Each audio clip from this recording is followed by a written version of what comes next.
عالم میں ہے نرالا، اعلیٰ ہے اس کا مقام، مرکز تحفظ اسلام، مرکز تحفظ اسلام۔ الحمد للہ وکفی وسلام علی عبادہ الذین اصطفی، اما بعد فاعوذ باللہ من الشیطان الرجیم، بسم اللہ الرحمن الرحیم۔ انک لعلی خلق عظیم، صدق اللہ العظیم۔ وقال النبی صلی اللہ علیہ وسلم، ان اللہ بعثنی لتمام مکارم الاخلاق وکمال محاسن الافعال، او کما قال علیہ الصلاۃ والتسلیم۔ اے باد صبا مجھ کو سرمے کی ضرورت ہے، اے باد صبا مجھ کو سرمے کی ضرورت ہے، کچھ دھول اڑا لانا دربار محمد سے۔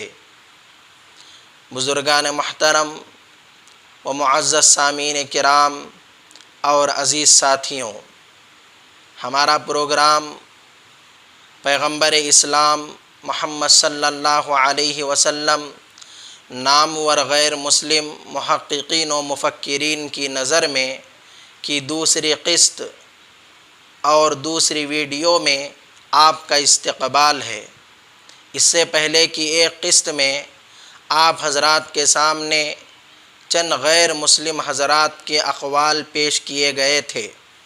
آج بھی انشاءاللہ تعالی ہندو مذہب سے تعلق رکھنے والے مبلغین و مفکرین اور محققین کے اقوال پیش کیے جائیں گے، بغور سماعت فرمائیں۔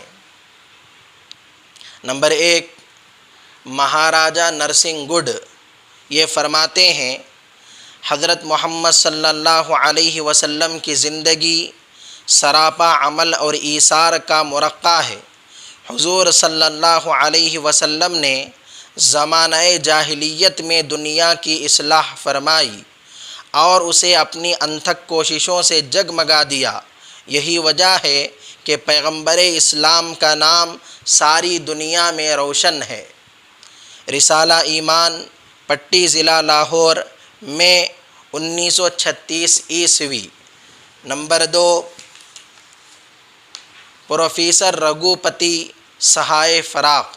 پروفیسر رگھوپتی سہائے فراق ایم.اے لیکچرر الہ آباد یونیورسٹی فرماتے ہیں، میں حضرت محمد صلی اللہ علیہ وسلم پیغمبر اسلام کی بعثت کو، ان کی شخصیت اور ان کے کارنامۂ زندگی کو تاریخ کا ایک معجزہ سمجھتا ہوں۔ پیشوا ربیع الاول سن 1356 ہجری۔ نمبر 3، پنڈت ہردے پرساد یہ مذہبی مفکر ہیں، فرماتے ہیں، اگر کوئی مجھ سے دریافت کرے کہ حضرت محمد کون تھے تو میں اس کے جواب میں برملا کہوں گا کہ آپ صلی اللہ علیہ وسلم اپنے زمانے کے سب سے بڑے بزرگ اور پیغمبر، توحید کے علم بردار، حقانیت کے طرفدار، سچائی کے دلدادہ اور ایشور کے پرستار تھے۔ آپ صلی اللہ علیہ وسلم کی اصلاح قابل داد تھی اور تا قیامت یاد رہے گی۔ پیشوا ربیع الاول سن 1356 ہجری۔ اسی طرح نمبر 4، ڈاکٹر جیکا رام برہما سماجی پیشوا ہیں، فرماتے ہیں، حضرت محمد صلی اللہ علیہ وسلم نے اخلاق عالیہ کی تلقین ہی نہیں کی بلکہ ان اصولوں پر عمل بھی فرمایا۔ ان کی زندگی ایثار و قربانی کی زندگی تھی۔ پیشوا ربیع الاول سن 1356 ہجری۔ اسی طرح نمبر 5 پر مسٹر شانتا رام فرماتے ہیں، میں نے اپنی زندگی کا زیادہ تر حصہ مشاہیر کے سوانح حیات کے پڑھنے میں صرف کیا ہے۔ میں پورے یقین کے ساتھ کہتا ہوں کہ حضرت محمد صلی اللہ علیہ وسلم ایک ایسے عظیم انسان ہیں کہ ان کے مقابلے کا انسان روئے زمین کی تاریخ پر نظر نہیں آتا۔ از محمد کا جیون چرتر مصنفہ mister Shantaram M A, professor Indira college Mumbai. محترم سامعین و ناظرین، اسی پر بس نہیں، میں اور آپ کو آگے لے کر چلتا ہوں۔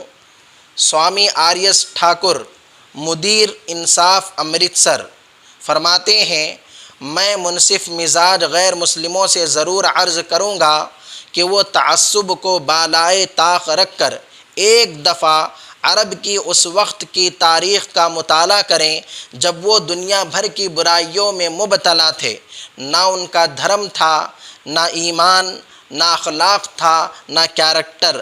آپ ایسی حالت میں اپنے آپ کو ان کی اصلاح کے لیے تیار کریں اور پھر اندازہ کریں کہ آپ کے سامنے کس قدر مشکل کام ہے اور اس کے لیے آپ کو کتنا وقت درکار ہوگا۔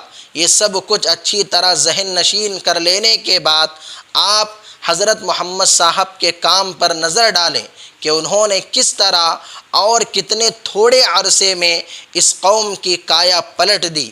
آپ نے کس طرح دکھ اٹھائے اور آپ مصیبتیں جھیلیں اور سخت سے سخت تکالیف کا سامنا کیا، اور پھر یہ سب کچھ کس لیے کیا؟ عزت کے لیے یا کسی دیگر ذاتی غرض کے لیے یا کسی دیگر ذاتی غرض کے لیے؟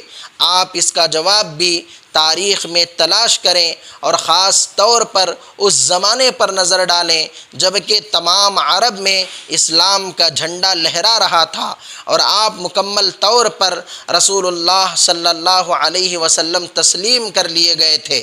تاریخ کے مطالعے سے آپ کو معلوم ہوگا کہ اتنا بڑا درجہ اور اتنی بڑی کامیابی حاصل کر کے بھی دنیاوی نقطۂ نظر سے آپ نے کوئی ذاتی فائدہ نہیں اٹھایا۔ عیش و عشرت کے وسائل بسہولت مہیا ہو سکنے کے باوجود بھی آپ کا خانگی ساز و سامان ایک معمولی انسان کے ساز و سامان سے بڑھ کر نہ تھا۔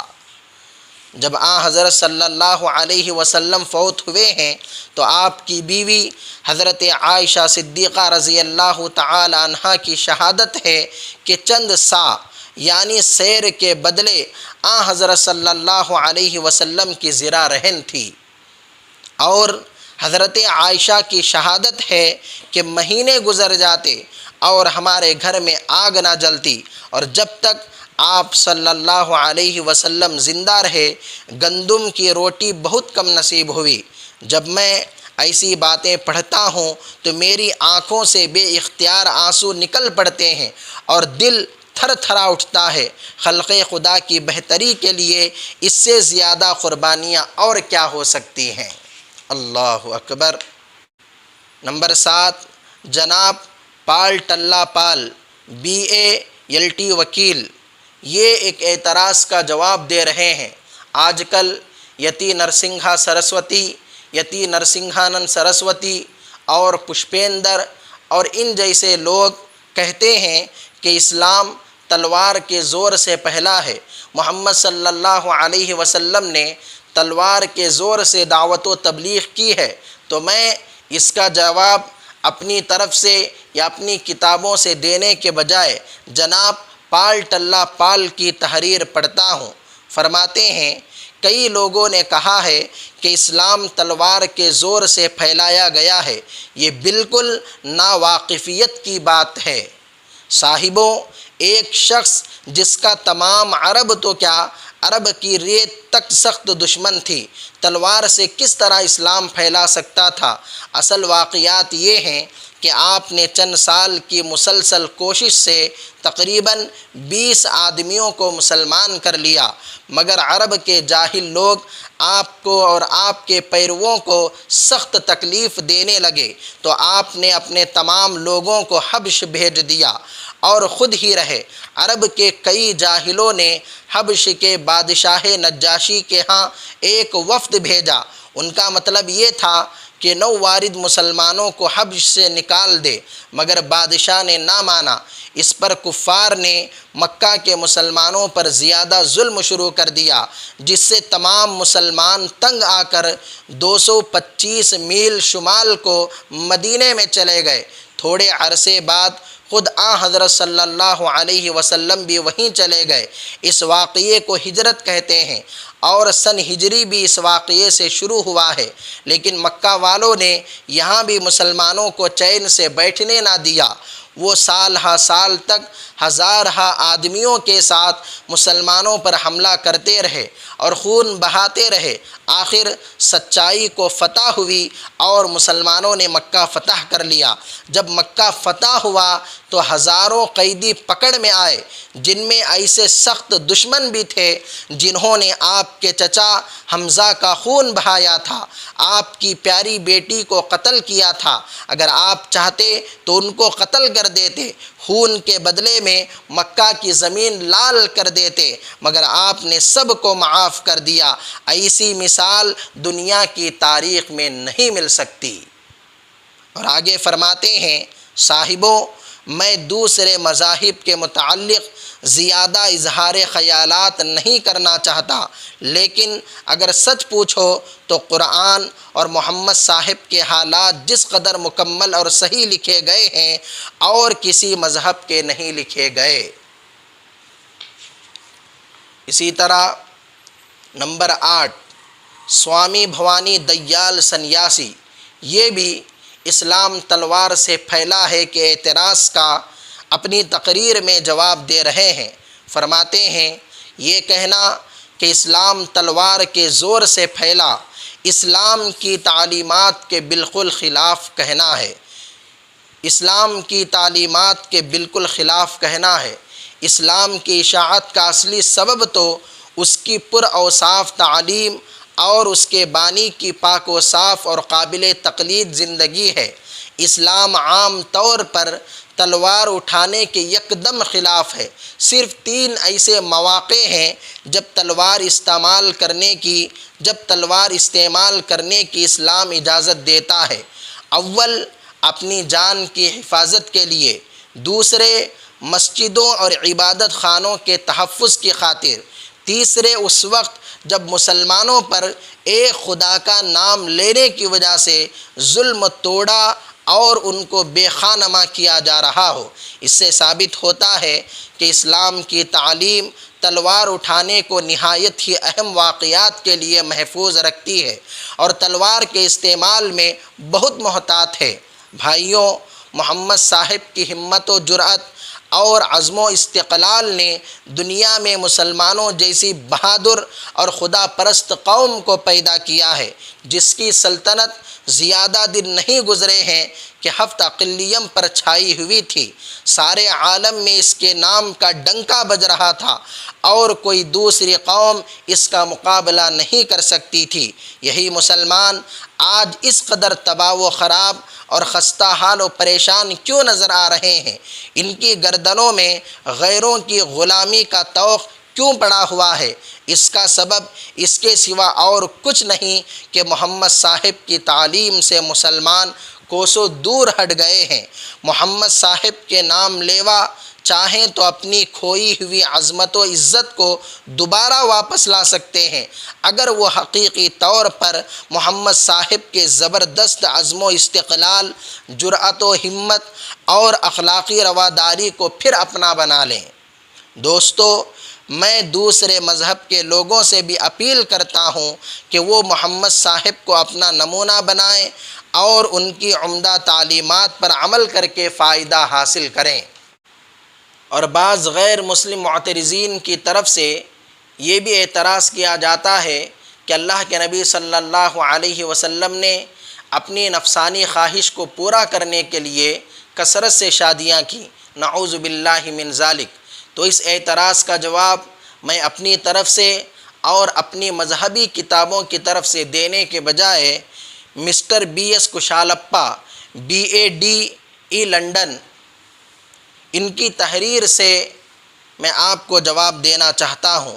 فرماتے ہیں صاحبان، حضرت صلی اللہ علیہ وسلم کی کثرت ازواج کے متعلق بہتان لگایا گیا ہے، لیکن یہ محض غلط ہے۔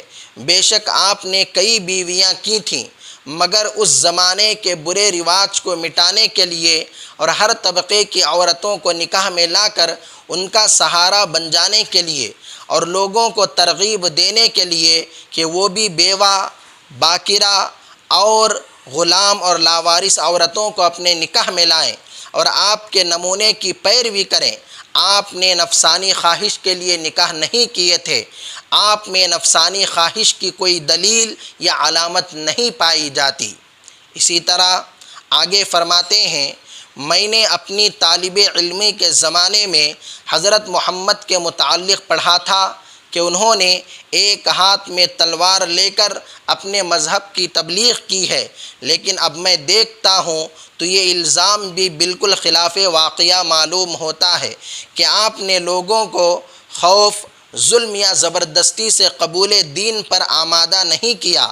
آپ ایسا کس طرح کر سکتے تھے جبکہ آپ کوئی زبردست حاکم نہ تھے؟ آپ کی حالت تو سراسر اس کے خلاف تھی۔ آپ کے ہزاروں دشمن تھے جن کے ظلم و ستم سے خود آپ کو اپنا وطن چھوڑنا پڑا۔ واقعہ یہ ہے کہ آپ صرف اپنے مذہب کا وعظ فرماتے تھے۔ جن کو یہ وعظ بھلا معلوم ہوتا وہ خوشی سے دین محمدی میں شامل ہوتے۔ کئی دلائل موجود ہیں جن سے ثابت ہوتا ہے کہ آپ غیر مسلموں کے ساتھ نہایت دوستانہ برتاؤ کرتے تھے۔ آپ ان کے جان و مال کے محافظ تھے۔ خود کئی عیسائی مصنفوں نے اس کو تسلیم کیا ہے۔ محترم سامعین، اب میں آپ کو نمبر 10 پر بابو مکھٹ-ڈھاری پرساد BA LLB کی تقریر کا ایک اقتباس پڑھ کر سنانا چاہتا ہوں۔ بابو صاحب 11 سال تک گیا کی میونسپل کمیٹی کے صدر تھے۔ 2 دفعہ قومی تحریکات میں قید ہوئے۔ آپ جلسہ ڈھیری کے صدر تھے۔ یہ فرماتے ہیں، بے شک اسلام تلوار کے زور سے پھیلا ہے، لیکن اس کی تلوار لوہے کی نہ تھی، بلکہ حضرت محمد کے اخلاق و عفو اور پاکیزہ عادات و خصائل کی تلوار تھی۔ ان بے بہا اوصاف اور قیامت تک نہ مٹنے والی سبق آموز تعلیمات کی تلوار نے گردنیں نہیں کاٹی، بلکہ دلوں کو جوڑا اور ایک رشتے میں پرو دیا۔ آگے فرماتے ہیں، آپ حضرات کو یہ معلوم ہو یا نہ ہو، لیکن یہ حقیقت ہے کہ اسلام اور محمد صاحب کے متعلق میرے خیالات پہلے اتنے اچھے نہیں تھے جیسا کہ آج آپ پاتے ہیں۔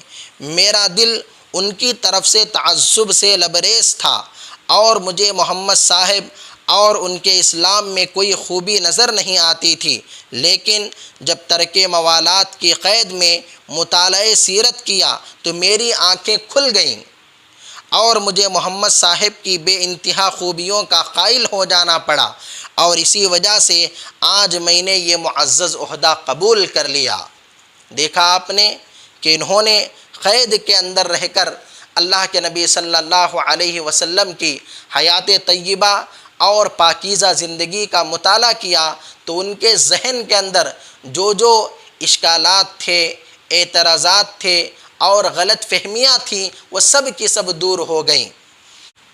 نمبر 11، بہت سارے معترضین جہاد کے اوپر بھی اعتراض کرتے ہیں اور جہاد کے سلسلے میں بہت ساری غلط فہمیاں پھیلاتے ہیں، خصوصاً یتی نرسنگھانند سرسوتی اور پشپیندر اور ان جیسے آتنکی لوگوں نے جہاد کو بڑا چڑھا کر پیش کیا ہے اور کہا کہ محمد صلی اللہ علیہ وسلم نے جہاد کو اپنی ذاتی غرض کے لیے کیا، حکومت کے لیے، سیاست کے لیے، خلافت کے لیے کیا، وغیرہ وغیرہ۔ اصل میں جہاد ہوتا کیا ہے؟ TR سنہا صاحب MA سے سنیں۔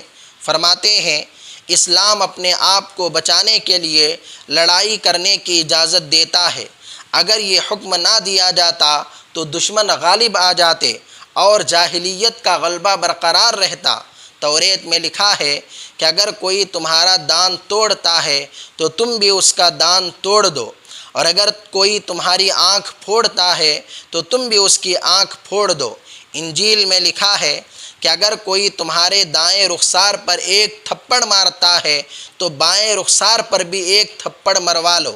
لیکن اسلام کا حکم یہ ہے کہ اگر دشمن کو معاف کر سکتے ہو تو کرو، ورنہ اگر اس نے ایک تھپڑ مارا ہے تو تم بھی ایک تھپڑ اس کو مار دو۔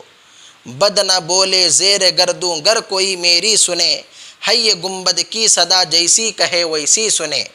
اور آگے فرماتے ہیں اسلام مذہبی رواداری کی تعلیم دیتا ہے۔ قرآن شریف میں لکھا ہے کہ مذہب میں زبردستی نہیں، اور ایک دوسری جگہ لکھا ہے کہ ان لوگوں سے نفرت نہ کرو جو خدا کے علاوہ بتوں کو پوجتے ہیں۔ اسلام نے ماں باپ کو اولاد کے ساتھ الفت و شفقت کے برتاؤ کی تاکید کی ہے، اور اولاد کے فرائض میں بتایا گیا ہے کہ وہ والدین کی رضا جوئی کریں اور ان کو آرام و آسائش کا سامان پہنچائیں، اور ان کی فرما برداری میں کوئی دقیقہ فر و گشت نہ کریں۔ پڑوسیوں کے ساتھ ہمدردی کی تعلیم دی ہے۔ پیغمبر اسلام نے فرمایا کہ اس کا ایمان کامل نہیں جو اپنے پڑوسی کو شر سے محفوظ نہ رکھے۔ اللہ اکبر۔ اسی طرح نمبر 12 منشی لتا پرساد صاحب شاد میرٹھی، یہ فرماتے ہیں حضرت محمد صاحب کی خوش خلقی اور مہمان نوازی بے نظیر تھی۔ وہ دشمن سے بھی مسکراہٹ، ملائمت اور آہستگی سے گفتگو کرتے تھے۔ غصہ تو دور رہا، وہ زور سے بولتے تک نہ تھے۔ ایک بار عیسائیوں کا وفد آیا جو خاص عزت اور خاطر تواضع کے ساتھ ٹھہرایا گیا، اور جب ان کی عبادت کا وقت ہوا تو خود مسجد نبوی کے صحن میں عبادت کے لیے اجازت عطا فرما دی۔ ایک بار کچھ پھل بطور تحفہ کہیں سے آئے تو آپ نے سب سے پہلے اس میں سے ایک حصہ اپنے ہمسایہ یہودی کو بھیجا، اور پھر اہل و عیال میں تقسیم کر کے بعد میں خود استعمال فرمایا۔ محترم سامعین و ناظرین، یہ غیر مسلم افراد ہیں جو اس طرح اللہ کے نبی صلی اللہ علیہ وسلم کے بارے میں اپنے خیالات اور نظریات پیش کر رہے ہیں۔ Number 13 professor Rama Krishna Rao. Professor Rama Krishna Rao Mysore university میں پروفیسر تھے۔ لکھتے ہیں کہ محمد صلی اللہ علیہ وسلم کا قلب مبارک محبت اور اخوت سے لبریز تھا۔ آپ صلی اللہ علیہ وسلم زندگی بھر اپنے بدترین دشمن کو بھی معاف کرتے رہے ہیں۔ ذات محمدی صلی اللہ علیہ وسلم ایک ایسی گھٹا تھی جو خشک آسمانوں پر پھیل گئی۔ وہ روشنی کا ایک مینارہ تھی۔ 14 صدیاں ختم ہو گئیں مگر یہ روشنی اپنی جگہ پر قائم ہے، اور امتداد زمانہ کے باوجود اس چراغ کی لو سے زمانہ آج تک رہنمائی حاصل کر رہا ہے۔ آپ مزید کہتے ہیں کہ محمد صلی اللہ علیہ وسلم کی شخصیت اور اس کی پوری سچائی میں جانا بہت مشکل ہے، ہم صرف چند پہلوؤں کو ہی پکڑ سکتے ہیں۔ محمد ایک نبی بھی ہیں، محمد ایک سپہ سالار بھی ہیں، تاجر بھی ہیں، خطیب بھی ہیں، مبلغ بھی ہیں، یتیموں کے مولا بھی ہیں، غلاموں کے محافظ بھی ہیں، مظلوم عورتوں کے نجات دہندہ بھی ہیں، جج بھی ہیں، ولی بھی ہیں۔ ان تمام اعلیٰ صفات میں اور انسانی سرگرمیوں میں وہ ایک ہیرو کی طرح ہیں۔ نمبر 14 رانا بھگوان داس فرماتے ہیں اگر آپ صلی اللہ علیہ وسلم نہ آتے تو دنیا کا ظلم بڑھتے بڑھتے اس کو تباہ کر دیتا۔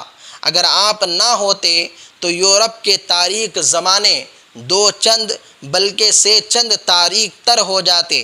اگر آپ صلی اللہ علیہ وسلم نہ ہوتے تو انسان ریگستانوں میں پڑے بھٹکتے پھرتے۔ جب میں آپ کے جملہ صفات اور تمام کارناموں پہ بحیثیت مجموعی نظر ڈالتا ہوں کہ آپ صلی اللہ علیہ وسلم کیا تھے اور کیا رہے ہوں گے، اور آپ صلی اللہ علیہ وسلم کے تابع دار صحابیوں نے جن میں آپ صلی اللہ علیہ وسلم نے زندگی کی روح پھونک دی تھی، کیا کیا کارنامے دکھائے، تو آپ صلی اللہ علیہ وسلم مجھے سب سے بڑے بزرگ، سب سے برتر دکھائی دیتے ہیں۔ اللہ اکبر۔ محترم سامعین و ناظرین، تقریباً 14 غیر مسلم مفکرین و محققین کے اقوال آپ حضرات نے سنے۔ ان حضرات نے کتنی گہرائی اور گہرائی کے ساتھ اللہ کے نبی صلی اللہ علیہ وسلم کی زندگی کا، آپ علیہ السلام کی پاکیزہ زندگی کا مطالعہ کیا ہوگا۔ آپ ان کے اقوال سے، ان کے خیالات سے، ان کے نظریات سے اندازہ کر سکتے ہیں۔ واقعتاً آپ علیہ السلام کی زندگی کا سنجیدگی سے اور عدل و انصاف کے ساتھ مطالعہ کیا جائے تو ضرور بھی ضرور آپ علیہ السلام کے اندر بہت ساری خوبیاں نظر آئیں گی۔ بہت ساری کیا، ساری کی ساری خوبیاں آپ علیہ السلام کے اندر نظر آئیں گی۔ انشاءاللہ تعالی اگلی ویڈیو کے اندر ہندو شعراء نے آپ علیہ السلام کی شان میں کیا کیا اشعار پڑھے ہیں، کیا کیا اشعار لکھے ہیں، میں آپ کے سامنے ذکر کروں گا۔ دعا فرمائیں اللہ تبارک و تعالی ہم تمام کو آپ صلی اللہ علیہ وسلم کی ذات کو پہچاننے اور سمجھنے کی توفیق نصیب فرمائے۔ آمین۔ وآخر دعوانا ان الحمد للہ رب العالمین۔ عالم میں ہے نرالا، اعلیٰ ہے اس کا مقام، مرکز تحفظ اسلام، مرکز تحفظ اسلام۔